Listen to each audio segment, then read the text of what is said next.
It was down to 0, and now that I'm not using the power, it's starting to climb back up 2%.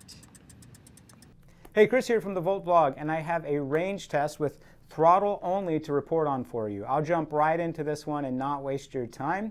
You should not be surprised, as I was not surprised, that Aventon is incredibly honest and accurate. They do their homework for their range test and battery life for all of their bikes. I got exactly what they say over on their website. They say thumb throttle only on this bike, I should get 27 miles, and that's exactly what I got. Now, I split it up between 2 rides, and you can see on my Strava results, I got that 27 miles that they said I would get, and it was almost to the T when I ran out of battery life.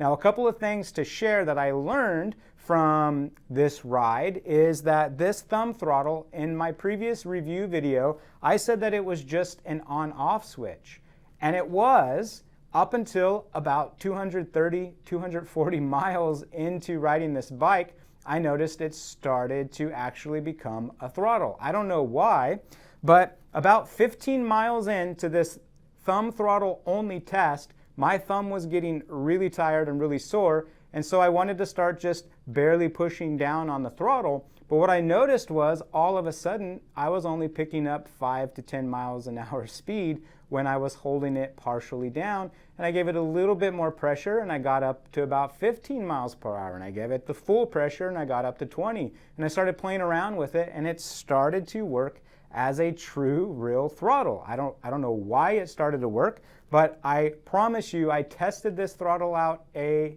ton when I was first reviewing this bike, when I first got it, and I put about 200 to 220 miles on it, playing around with this throttle and all kinds of stuff, and it never really would work as a throttle. If I barely pushed on it, I got all 20 miles per hour. Not the case anymore. The other thing that I noticed was this was the first time that I drained the battery completely to 0.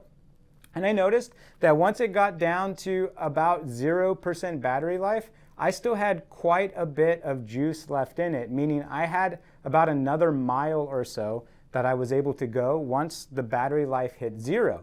I never noticed a change in the amount of speed and power that I was getting out of the motor until it literally started to run out on me. So I noticed it was going 20 miles an hour, no problems. It was on 0% battery life for about another mile after that. And then I'd say for about 30 to 40 seconds, I started to notice I would only get up to 18 miles an hour, and then 15 miles an hour, and then 13 miles an hour, and then it just stopped having any assistance from the motor whatsoever. None of the pedal level assists would work at that point. The screen was still on, so I could still see my trip, but I could not get any power from the motor. So just know that there is a bit of a discrepancy between how much battery you actually do have left and what your meter for your percentage is reading.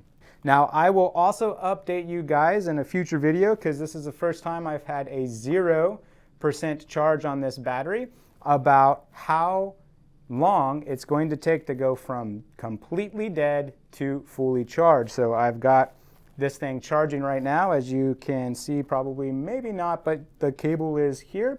I've been timing it, and in a future video, I'll update you on that. Thanks for watching, guys. Stick around and subscribe. I have a whole bunch of reviews that I'll be doing about this bike and other bikes in the near future. Take care. Bye.